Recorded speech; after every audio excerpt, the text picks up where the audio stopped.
Welcome to Corporate Case Files, the channel where we deconstruct the giants of business to learn from their defining moments.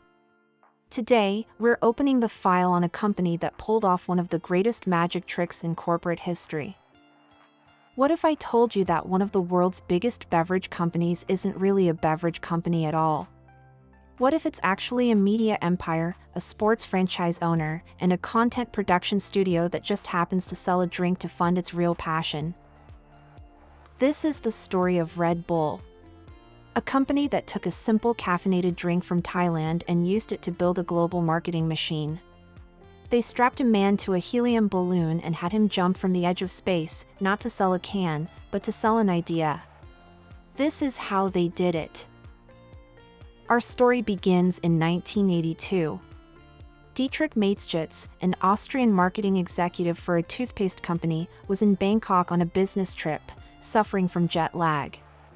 At his hotel bar, he was introduced to a popular local tonic called Krating Daeng, which was favored by truck drivers and laborers for its energy-boosting effects.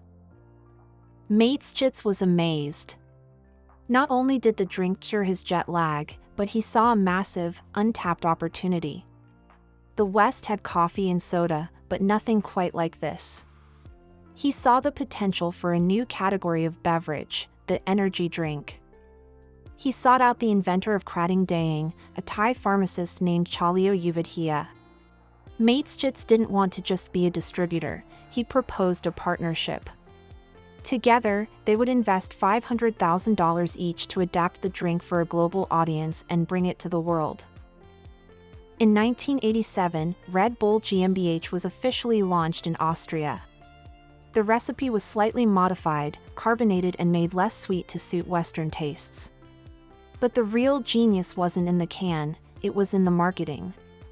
Mateschitz knew he couldn't compete with giants like Coca-Cola on their turf. He didn't have the budget for multi-million-dollar TV ads. He had to be smarter. His strategy was pure guerrilla marketing. Instead of targeting the mass market, he focused on a very specific niche: university students and partygoers. He hired students to be brand managers, giving them a car and a supply of Red Bull, and instructing them to throw parties. They drove around in branded minis with a giant can on the back, handing out free samples at libraries during exam season. They would go into trendy bars and clubs and leave empty cans on tables, creating the illusion of popularity. The strategy was to make Red Bull feel like an organic discovery, a secret shared by those in the know.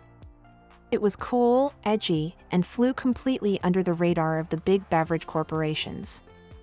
As Red Bull grew, it faced a new challenge. The world of marketing was dominated by a single playbook: sponsorship.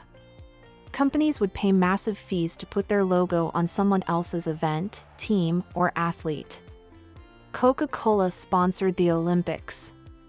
Pepsi sponsored pop stars. Red Bull saw a different path. They realized that sponsoring culture was passive. The real power was in creating culture. This decision would become the triumph that defined the company and changed the rules of marketing forever. Instead of paying to have their logo on a Formula One car, they bought their own team in 2004, creating Red Bull Racing. Instead of sponsoring the X Games, they created their own, even more spectacular events: the Red Bull Flug Tag, where people launch homemade flying machines off a pier, the Red Bull Air Race, and the Red Bull Crashed Ice. They weren't just a sticker on the side of an event anymore. They were the event. They owned the media rights, the ticket sales, the merchandise, and most importantly, the entire narrative. They were building their own universe, and the price of admission was simply being a fan. This philosophy culminated in the creation of Red Bull Media House in 2007. This wasn't a marketing department, it was a standalone, fully fledged media company. Its mission was to create breathtaking, high-quality films, documentaries, magazines, and TV shows celebrating sports and adventure. Red Bull was no longer paying TV channels to air their 30-second ads. They were now producing entire feature films like The Art of Flight, a visually stunning snowboarding documentary that became a global phenomenon. They were selling their content to the very same TV channels they used to buy ad time from. This grand strategy reached its peak on October 14, 2012. The world stopped and watched as Felix Baumgartner ascended 24 miles into the stratosphere in a capsule sponsored and engineered by Red Bull. The project was called Red Bull Stratos. For over 4 minutes of silent, breathtaking freefall, he plunged towards Earth, breaking the sound barrier. Over 8 million people watched the live stream on YouTube, shattering records. This wasn't an ad. It was a historic human achievement, a scientific mission, and a global media event, all rolled into one. The earned media value was estimated to be in the hundreds of millions of dollars. Red Bull didn't just get wings, it had touched the edge of space. The success of Red Bull offers some of the most powerful business lessons in modern history. First, and most importantly, sell a lifestyle, not a product. Red Bulls can contain sugar, caffeine, and taurine. But the brand sells courage, adventure, and the absolute peak of human potential. The drink is just the ticket to that world. Second, create the culture, don't just sponsor it. By building their own events and media platforms, Red Bull became the authentic center of the action sports world. They didn't have to borrow credibility from other events, they created their own and became the benchmark for everyone else. Third, become the media, don't just buy it. Red Bull Media House is the ultimate proof of content marketing. They realized it was more powerful to produce an hour-long documentary that people choose to watch than to buy a 30-second ad that people try to skip. They tell stories first and sell products second. Finally, define your niche and own it completely. Matesjits didn't try to appeal to everyone. He focused on a small, influential subculture of students and athletes.